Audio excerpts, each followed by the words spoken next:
It is 22nd March 1944, and in a dimly lit safe house in occupied Lyon, a man sits across from a Gestapo officer. The German seems relaxed, lighting a cigarette, believing he is interviewing a potential informant. The other man, a British SOE agent whose real name has never been declassified, maintains perfect composure. His hand rests casually in his coat pocket, fingers wrapped around a device no larger than a fountain pen. The conversation continues in halting French. The Gestapo officer leans forward, asking about partisan movements in the Rhône Valley. The agent's thumb moves fractionally, applying just 3 pounds of pressure. There is no bang, no flash, barely any sound at all, just a soft cough, like someone clearing their throat in an adjacent room. The German's cigarette falls from his lips. He slumps forward, a neat hole appearing beneath his collar. The agent is already moving, wiping the tiny weapon clean, slipping it back into his pocket. Within 90 seconds, he is walking calmly down the Rue de la République, just another civilian going about his business. This weapon, which made such impossible work seem routine, represented perhaps the most remarkable achievement in covert weaponry of the Second World War. The problem facing British intelligence by 1942 was stark and increasingly desperate. Special Operations Executive operatives, dropped behind enemy lines across occupied Europe, faced situations where conventional weapons were worse than useless. A standard service revolver, the Webley Mark IV, weighed 1.1 kilograms and produced a report audible from 200 meters away. In the silent streets of an occupied city under curfew, such a sound was tantamount to ringing church bells to announce your presence. The Welrod, Britain's suppressed pistol, developed in 1943, offered some improvement, but at 1.36 kilograms and 310 millimeters long, it was difficult to conceal. Agents needed something that could be carried undetected through multiple checkpoints, drawn and fired in a confined space, and leave the user free to walk away without arousing suspicion. The statistics were damning. Between 1941 and early 1943, SOE operatives who attempted close-quarters assassinations had a survival rate of less than 30%. The window between firing a weapon and raising an alarm averaged just 18 seconds in urban environments. In that time, an agent needed to eliminate their target, dispose of evidence, and establish an innocent presence. With existing weapons, this was functionally impossible. German counterintelligence grew increasingly sophisticated, with detection methods including sound triangulation posts in occupied cities and mandatory stop-and-search checkpoints every half-kilometre in sensitive areas. What was needed wasn't merely a quiet weapon, it was a weapon that could be fired in a room full of people without anyone realising a shot had been discharged. The solution emerged from an unlikely collaboration between the Special Operations Executives Technical Division, based at Station 9 in Welwyn Garden City, and a team of engineers at the Royal Small Arms Factory in Enfield. The project, classified under the codename Sleeve Gun Development Programme, brought together specialists in ballistics, metallurgy, and what was then called psychological warfare technology. The lead designer was Major Charles Wilson, a former gunsmith from Birmingham who had spent 18 months studying sound suppression techniques. Working alongside him was a team of 7 engineers and fabricators whose names remain classified to this day. What they created was designated the SOE Sleeve Gun, though operatives would know it by various nicknames: the Welwyn Needle, the Pocket Assassin, or simply the device. The fundamental innovation was brutally simple, but required extraordinary engineering precision. Rather than attempting to suppress the sound of a conventional cartridge, Wilson's team designed an entirely new ammunition system from the ground up. The cartridge measured just 6.5 millimeters in diameter and 18 millimeters in length, roughly the size of a modern lipstick case. The propellant charge was reduced to barely 0.3 grams of single-base smokeless powder, approximately 1/10 the charge in a standard pistol round. This produced a muzzle velocity of just 180 meters per second, subsonic by a considerable margin, eliminating the distinctive crack of a supersonic projectile. The projectile itself was machined from hardened steel, weighing 2.4 grams and measuring 5 millimeters in diameter with a length of 12 millimeters. To put this in perspective, the entire cartridge weighed less than a British penny. The weapon itself was a masterpiece of miniaturization. Total length, 142 millimeters. Weight when loaded, 187 grams, roughly equivalent to a bar of soap.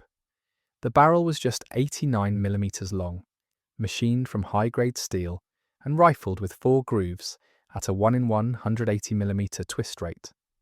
The firing mechanism employed a spring-loaded striker activated by a thumb pressure trigger, requiring exactly 1.4 kilograms of force, enough to prevent accidental discharge, light enough for operation with cold or injured hands. The entire device was single-shot, breaking open at the breech for reloading. Manufacturing took place across 3 locations to maintain security. Barrels were machined at Enfield, firing mechanisms assembled at a classified facility in the West Midlands, and final assembly occurred at Station 9. Each weapon was hand-fitted, with tolerances held to within 0.05 millimeters. Production records remain partially classified, but declassified documents suggest between 800 and 1,200 units were manufactured between March 1943 and June 1944. Each weapon was serialized and issued only to agents who had completed a specialized 3-day training course at Arisaig House in the Scottish Highlands. The sound produced when fired was measured at 73 decibels from 1 meter distance, quieter than a normal conversation, equivalent to the sound of a book being closed firmly on a wooden table. In field tests, observers positioned 5 meters away and facing the shooter reported hearing nothing identifiable as a gunshot. The operational deployment of the sleeve gun remains one of the most tightly guarded secrets of the Second World War. Declassified SOE files confirm its use in France, Belgium, the Netherlands, Norway, and Denmark, though specific operations remain redacted. One documented instance comes from the testimony of an operative codenamed Valentin, declassified in 1998.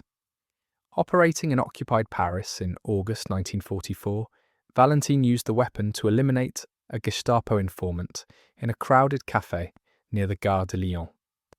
The target was seated at a table near the window. Valentin approached, ostensibly to ask for directions, leaned close and fired the weapon, whilst appearing to gesture with his hand, still in his jacket pocket. The projectile entered behind the target's left ear. Witnesses later told German investigators they had seen the informant simply slump forward, apparently suffering a stroke or heart attack. Valentin was already 2 streets away before anyone thought to call for medical assistance. The psychological impact on German intelligence networks was profound and well documented. By late 1944, Gestapo officers in occupied France began refusing to meet informants in enclosed spaces. Counterintelligence briefings from this period, captured after the war, specifically warned officers about silent assassination techniques and recommended all meetings occur in open areas with multiple witnesses. The paranoia this induced significantly degraded German intelligence gathering effectiveness in the crucial months before D-Day. If you're finding this fascinating, a quick subscribe genuinely helps more than you know. The German equivalent, such as it was, consisted primarily of modified civilian weapons with improvised suppressors. The Abwehr experimented with suppressed variants of the Walther PP, but these remained fundamentally conventional firearms with all the attendant limitations. Sound suppression typically reduced report to around 115 decibels, still clearly identifiable as a gunshot. The weapons remained bulky, typically exceeding 250 millimeters in length, making concealment problematic. German engineers never successfully developed subsonic ammunition that retained sufficient lethality, instead relying on reduced charge, standard ammunition that frequently failed to cycle the weapon's action reliably. The Americans, meanwhile, developed the Liberator pistol for resistance use, but this was a different tool for a different purpose, a crude, mass-produced weapon intended for insurgency rather than covert assassination. The OSS did develop the Stinger, a pen gun firing a .22 short cartridge, but this produced a report of approximately 95 decibels and lacked the precision machining of the British design. The Stinger's effective range was under 3 meters, with questionable accuracy. The sleeve gun remained reliably lethal at 7 meters and had been successfully employed at distances up to 12 meters in documented instances. Soviet intelligence services showed considerable interest in the British design after the war. NKVD representatives specifically requested technical specifications during weapons sharing discussions in 1945, though there is no evidence the British complied. The fundamental advantage of the British system lay not in any single feature, but in the integration of custom ammunition, precision manufacturing, and purpose-built design. Where other nations attempted to modify existing weapons, the British had created something entirely new. Assessing the true historical impact of the sleeve gun presents considerable challenges, as the very nature of successful covert operations means they often left minimal documentary trail. What can be stated with confidence is that no SOE operative confirmed to have been issued the weapon was captured as a direct result of its use. This represents a remarkable operational security achievement. Intelligence assessments from 1945 credit the weapon with significant degradation of German counterintelligence effectiveness in occupied Western Europe, though quantifying this in precise terms remains impossible. The psychological impact may have exceeded the material effect. The knowledge that resistance operatives possessed genuinely silent killing capability forced German forces to fundamentally alter their intelligence-gathering protocols. Meetings that had previously occurred in discrete locations now required outdoor settings with security perimeters, dramatically increasing their visibility and vulnerability to observation. The weapon's influence extended far beyond the Second World War. Declassified CIA documents reveal that American intelligence services studied the British design extensively during the 1950s, leading to development of the pen gun systems used in the Cold War. Soviet weapons designers incorporated similar subsonic ammunition principles in the PSS silent pistol developed in the 1980s. Modern suppressed firearms, particularly those designed for special operations use, owe considerable debt to the principles established by Wilson's team at Station 9. Surviving examples of the sleeve gun are extraordinarily rare. The Imperial War Museum holds 2 specimens, both rendered permanently inoperable. One example resides in the Royal Armoury's collection at Leeds, and rumours persist of several examples held in private collections, though provenance remains questionable. The vast majority were destroyed after the war under classified disposal protocols. We return now to that safe house in Lyon, to the moment when silence became the most powerful weapon in an agent's arsenal. The sleeve gun represented something more profound than mere technical achievement. It embodied a fundamental understanding that in covert warfare, what isn't heard matters more than what is. In the desperate arithmetic of occupied Europe, where a single sound could mean the difference between mission success and catastrophic exposure, British engineers had created a weapon that removed sound from the equation entirely. They had, in the most literal sense, weaponized silence itself. The device measured less than 6 inches, weighed less than a cup of tea, and could be fired in a crowded room without anyone noticing. Yet this tiny instrument altered the balance of clandestine warfare across an entire continent.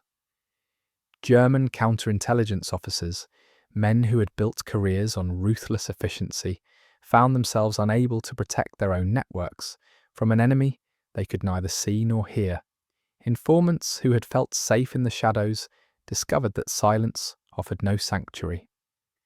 The psychological warfare was as elegant as it was devastating.